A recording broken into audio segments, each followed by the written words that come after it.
నమస్తే. Welcome to world of Telugu. నేను అంకిత.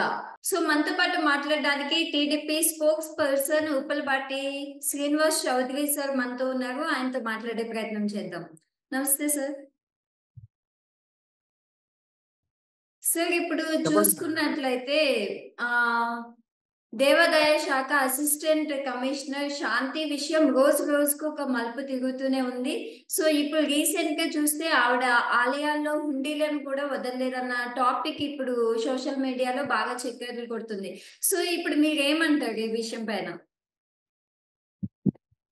గీత గారు, మొదట మీకు వరల్డ్ టీవీ ప్రేక్షకులకి తెలుగుదేశం తరఫున నా తరఫున నమస్కారాలు. రాష్ట్రంలో సత్యనాలకి తెరలేపిన దేవాదాయ శాఖ డైరెక్టర్ ఉన్నటువంటి శాంతి గారు తన జీవితంలో అశాంతి నెలకొల్పుకునింది. అలాగే దేవాలయాలు కూడా అశాంతే నెలకొల్పు. ఎందుకు ఈ మరణాలు ఇచ్చిందంటే, కాదేది దోపిడికి అనర్హం, ఇందు కలదు అందులేదు, ఎందుకు ఇచ్చినా ఆవిడ అవినీతి పుంకాలుగా పెట్టొస్తారు. ఎందుకు ఈ స్థాయికి వెళ్ళింది? 31.8% పాస్ అయినటువంటి వ్యక్తి, ఒక రకంగా చెప్పాలంటే ఒక ట్రైబల్ ఏరియాలో ఉన్న చూసిన ఆవిడ కొంత రిజర్వేషన్ లో భాగంగా ఆవిడకి ఆ పోస్ట్ వచ్చింది అనుకుంటున్నా. ఇంకా తక్కువ మార్కులతో పాస్ అయ్యి డైరెక్టర్ గా కమిషనర్ గా, అసిస్టెంట్ కమిషనర్ గా, దేవాదాయ శాఖలో డైరెక్టర్ గా ఇంత స్థాయికి వెలిగిందంటే ఖచ్చితంగా దీని వెనకాల పెద్ద ఎత్తున రాజకీయ ఆర్థిక కుంభకోణం అనేది స్పష్టంగా కనబడతారు. ఈ శాంతి గారు దేవాలయాల్లో అశాంతి నెలకొల్పారు అనేది ప్రశ్న. ఆవిడ ఒక పూరి గుడిసెలో నుంచి వచ్చింది. ఒక షెడ్యూల్ ట్రైబల్ సంబంధించిన వ్యక్తి. చాలా రెస్పెక్టివ్. ఎందుకంటే వెనకబడిన ప్రాంతాల్లో చదువుకొని ఉద్యోగ స్థాయికి ఎదిగే వాళ్ళు ఉండేవాళ్ళు అంటే మనం అభినందించాలి. అటువంటి వాళ్ళని మనం ఎంకరేజ్ కూడా చేయాలి. కానీ ఈవిడ ఆ విధంగా ప్రభుత్వ పరంగా లాభం పొంది ఆశకి అద్దులేనట్టు దేవుణ్ణి కూడా వదలకుండా, ఉంటీలు కూడా వదలకుండా, చివరికి గతంలో ఒక స్టేట్ డైరెక్టర్ మీద దుమ్మెత్తిపోయిన సంగతి మనకు తెలుసు. ఆమె ఒక రాజకీయ నాయకుడు అండబెట్టుకొని, ఆయన పేరు విజయసాయి రెడ్డి అని అందరికీ తెలుసు. ఆయన సీఎం గా ఉన్న జగన్మోహన్ అప్పట్లో 2వ స్థాయిలో ఉత్తరాంధ్ర సీఎం గా పేరు తెచ్చుకున్న విజయసాయి రెడ్డిని అడ్డగబెట్టుకొని ఆవిడతో జరిగిన చాలా రాజకీయ కార్యకలాపాలు, అసాంఘిక కార్యక్రమాలు టీవీలో చూసేవారు. దీన్ని ఆధారంగా తీసుకొని ఎవరిని లెక్క చేసేది కాదు. ఆమె దేవాదాయ శాఖలకు వస్తుంటే అందరూ లేచి నిలబడాలా, ఆమెకు నమస్కారం చెప్పాలా, గుడ్ మార్నింగ్ చెప్పాలి. అలా చెప్పకపోతే పనిష్మెంట్ ఇస్తారు, ఏమో ఇస్తారు. ఆమెకి వెనకమ్మటి ఒకరు కట్షిప్, ఒకరు నీళ్లు, ఒకరు కాఫీ ఎప్పుడు అసిస్టెంట్ సప్లై చేయాలి. దేవాదాయ శాఖలో ఎక్కడికి వెళ్ళినా సరే, ఏ ఆఫీస్కి వెళ్ళినా బిలో 6 lakhs ఉండి ఆదాయం ఉన్నటువంటి ఏ టెంపుల్కి వెళ్ళినా ఆమెకు 10,000 రూపాయలు లంచము, ఒక పట్టుసీర అక్కడ ఇవ్వాలి. ఎంత కోరం మీద దేవుడి సొత్తుని అప్పలంగా మెక్కేది ఎవరు? నువ్వు దేవుడికి ఎంతో గొప్పగా తన యొక్క నమ్మకాన్ని, తన యొక్క భక్తిని సాధించుకోవడం కోసం ఉండి డబ్బులు వేస్తారు. ఆ దేవాలయం అభివృద్ధి చేయమని చెప్పి, తద్వారా హిందూ సమాజం అభివృద్ధి చేయమని చెప్పి, తద్వారా భక్తులకి అందించిన కానుకలతో ధూప దీప నైవేద్యాలను దేవుడికి నిర్వర్తించమని చెప్పి చెప్తున్న డబ్బులు. దాన్ని లెక్కెత్తడానికి వెళ్ళినప్పుడు అక్కడ డబ్బులు దుబ్బేయడం ఏందమ్మా అంటే, ఆకులు నాకే వాళ్ళ ఇంటికి మూతలు నాకే సుఖం వచ్చినట్టు దేవుడికి అన్ని రకాలుగా సహకార సంఘం భక్తులు చేస్తా ఉంటే, ఆ దేవుడికి వీలైతే నువ్వు చేయాల్సి వీలేసి ఆయన దగ్గర బెగ్గింగ్ చేయడం నువ్వు అర్థం కాలేదు. అంటే నువ్వు దేవాదాయ శాఖలో ఉండే తరలేదుగా, అక్రమ సంపాదన కోసం కూర్చున్న ఉద్యోగస్తురాలువా, లేదంటే పెద్దల అండతో కుంభకోణం తెరలేపావా? ఒకటి. ఇప్పుడు ఉండి ఆస్తిలో 10,000 రూపాయలు పట్టుచీర తీసుకున్నావా, లేదంటే ఉండిలు మాయం చేసావా? నా అభిప్రాయం అయితే దేవాదాయ శాఖలో ఉన్న కమిషనర్లు ఈమె పైన స్పెషల్ ఎంక్వైరీ చేసి ఈమె పట్టుచీరల కథ, అలాగే ఎవరైనా ఏ దేవాలయంలో భూములు కావాలంటే ఈమెకు నజరాన పట్టుచీరో, గొలుసో, బంగారు నగలో, లేదంటే ఆమె డబ్బులు రూపాయలు ఇస్తే ఆ దేవాలయ శాఖ కింద భూములు లీజుకి ఇస్తుంది. 5 ఎకరాలు 10 ఇష్టం చేసుకొని. ఇట్లా చాలా దేవాలయాల్లో ఈమె లంచం తీసుకున్న ఆ దేవాలయం కింద భూముల్ని లీజుకి ఇచ్చే సంగతి చూసి, అక్కడ షాపులు ఇచ్చేది చూసి, తర్వాత ప్రసాదాలకి, అన్నప్రసాదాలకి, లడ్లకి, టికెట్లకి కొంత బడ్జెట్ కేటాయించినప్పుడు ఈ వాటా ఇస్తారండి. ఇదే దుర్భాగ్యం, నాకు అర్థం కాదు. మామూలుగా మిరాసీలు ఎవరుంటే మా తిరుపతి దేవస్థానం ఇస్తా ఉండేవాళ్ళు. ఈమె మిరాసి వాళ్ళ మూడుగా ఉంది. అసలు ఈమె మహిళనా? ఒక దేవుడి దగ్గర ఇంత దుర్మార్గంగా అక్రమ మార్గం డబ్బు సంపాదిస్తామంటే దేవుడికి సేవ చేయడానికి పోయిందా, అనేది దేవుడి దగ్గర సేవ చేసుకోవడానికి వచ్చిందా? సో ఇటువంటి వ్యక్తి ఆ ఉద్యోగానికి అనర్హురాలు. To be frank. ఎందుకంటే దేవాదాయ శాఖ అంటే దేవుడి కైంకర్యాలు చూసుకుంటూ, ధూపదీప నైవేద్యాలు చూసుకుంటూ, హిందూ సమాజాన్ని అభివృద్ధి చేస్తూ, ఆ టెంపుల్ని అభివృద్ధి చేస్తూ, తద్వారా సేవా దృక్పథం, దేవుడి పైన భక్తిభావాన్ని పెంచాల్సిన సంస్థ.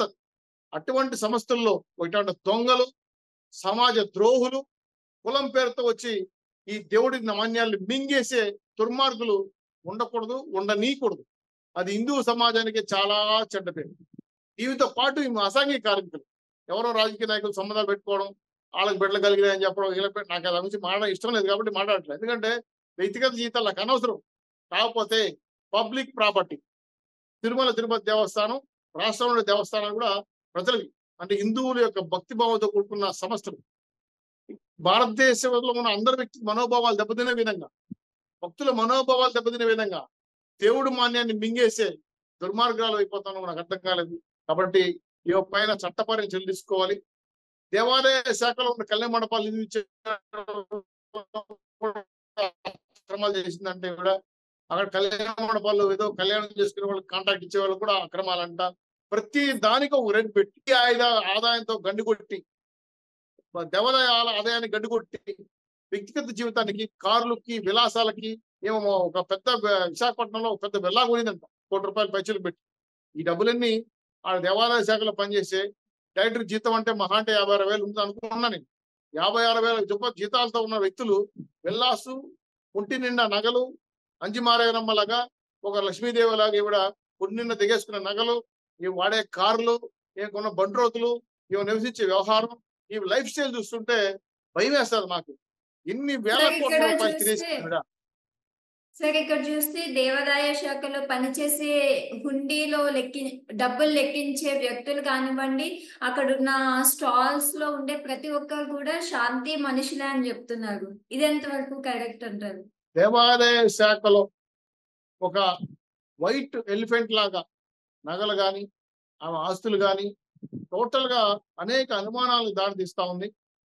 కొంతమంది రాజకీయ నాయకులకు అడుగులు మడుగులు ఇచ్చేదే కాకుండా తన యొక్క మనుషుల్ని, మీరు అన్నట్టు ఉండి లెక్కలు పెట్టేసేవాళ్ళు కానీ, కాంట్రాక్ట్ వర్కర్స్ తన మనుషుల్ని కొంతమందిని కొన్ని గుడుల్లో కేటాయించి ఈ వాటాలకి లెక్కలు తేల్చడం కోసం తన ఏజెంట్లుగా మార్చుకొని దేవాదాయ శాఖలో అవినీతి కుంభకోణాల్లో కీలక పాత్ర వహించారు.